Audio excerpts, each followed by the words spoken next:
వారి గారికి తెలియజేస్తాను.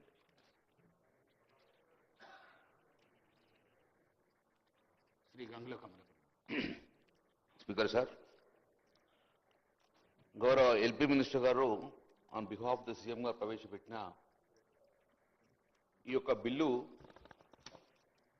నిజంగా ఈ బిల్లు గిట్ట పాస్ అయి ఈ రిజర్వేషన్ అమలై 42% రిజర్వేషన్ అమలై మా యొక్క వెనుకబడిన కుల జాతులందరికీ కూడా రాజకీయంగా, ఉద్యోగపరంగా, విద్యాపరంగా 42% రిజర్వేషన్ వస్తే ఎక్కువ సంతోషపడిలో మొదటి వరుసలో వ్యక్తిని గంగుల కమలాకర్ సార్. మా పార్టీ పక్షాన కూడా మేమందరం కూడా ఈ బిల్లు పాస్ కాయి తర్వాత ఎలాంటి న్యాయమైన చిక్కులు లేకుండా మాకు రాబోయే కాలంలో 42% రిజర్వేషన్ తోటి అటు మున్సిపాలిటీ కానీ ఇటు పంచాయతీరాల్లో కానీ మేమెంతో మాకు అంత వాటాగా రిజర్వేషన్ వస్తే మా ఎలక్షన్లలో నిజంగా ఇది అయితే గిట్ట చాలా సంతోషపడే వ్యక్తం చేస్తాం అధ్యక్ష. ఎల్పీ మినిస్టర్ గారు కూడా ఒక మాట అన్నారు, మీరు సూచన సలహాలు ఇవ్వండి, గతంలో మీరు ఇచ్చారు, ఈసారి కూడా ఇవ్వండి అన్నారు. గౌరవ ముఖ్యమంత్రి గారు ఇక్కడ ఉన్నారు.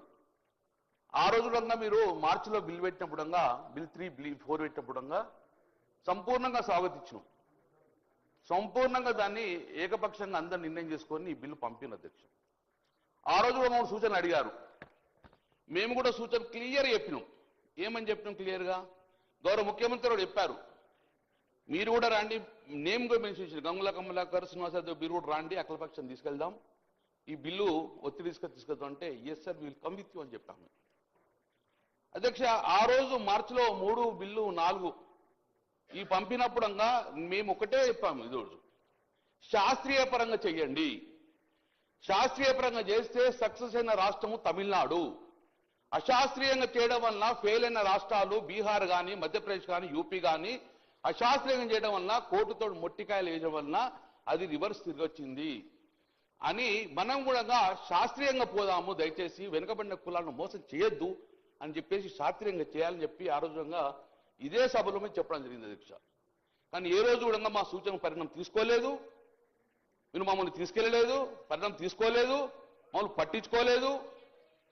కాబట్టి ఇప్పుడు మీరు స్వాగతించరా, మీరు పరిణామం తీసుకుంటే ఇలాంటి చిక్కులు రాకపోవు అధ్యక్ష. 42% రిజర్వేషన్ ఇప్పుడు ఇస్తున్నామన్నారు అధ్యక్ష.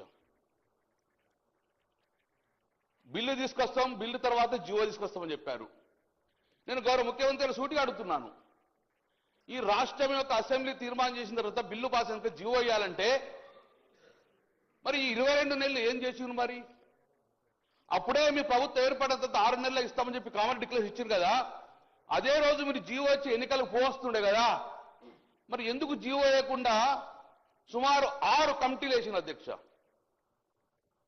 నేను ఒకటి వరుసగా మీరు చెప్తున్నా అధ్యక్ష, మీరు నిజంగానే ఈ రోజు కార్యక్రమం చేసే విధంగా అప్పుడే చేస్తే గిట్ట మీరు ఈ జీవో నెంబర్ 26 తీసుకొచ్చారు. జీవో నెంబర్ 26 మార్చి 2024 తీసుకొచ్చారు. బ్యాక్వర్డ్ క్లాస్ డిపార్ట్మెంట్ నుంచి జీవో ఇష్యూ చేసిన అధ్యక్ష. ఆ జీవోలో క్లియర్గా రిజర్వేషన్ పాస్ చేసినాం, కులగన్న సర్వే చేస్తామని చెప్పి చేయడం అధ్యక్ష. ఈ జీవో నెంబరు బీసీ కమిషన్ ద్వారా వచ్చింది 26. దాని తర్వాత బీసీ కమిషన్ మాయమైంది, లేదు బీసీ కమిషన్. జీవో నెంబర్ 18 తీసుకొచ్చిండ్రు, ప్లానింగ్ డిపార్ట్మెంట్ ద్వారా ప్లానింగ్ డిపార్ట్మెంట్ ద్వారా సర్వే చేస్తామని చెప్పింది అధ్యక్ష. ఆ రోజు ఉత్తమ్ కుమార్ రెడ్డి గారి అధ్యక్షన కమిటీ చేశారు, బీసీ కమిషన్ మాయమైంది అధ్యక్ష 10 నెలల తర్వాత. నేను ఇవన్నీ ఎందుకు కోటి చెప్తున్నా అంటే సేమ్ ఇదే బీహార్లో జరిగింది కాబట్టి చెప్తున్నా అధ్యక్ష.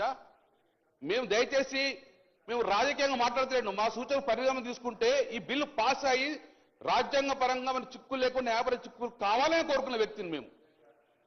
కాబట్టి జీవో నెంబరు 18 తీసుకొచ్చారు అధ్యక్ష. సభ నేను గౌరవ సభ్యులు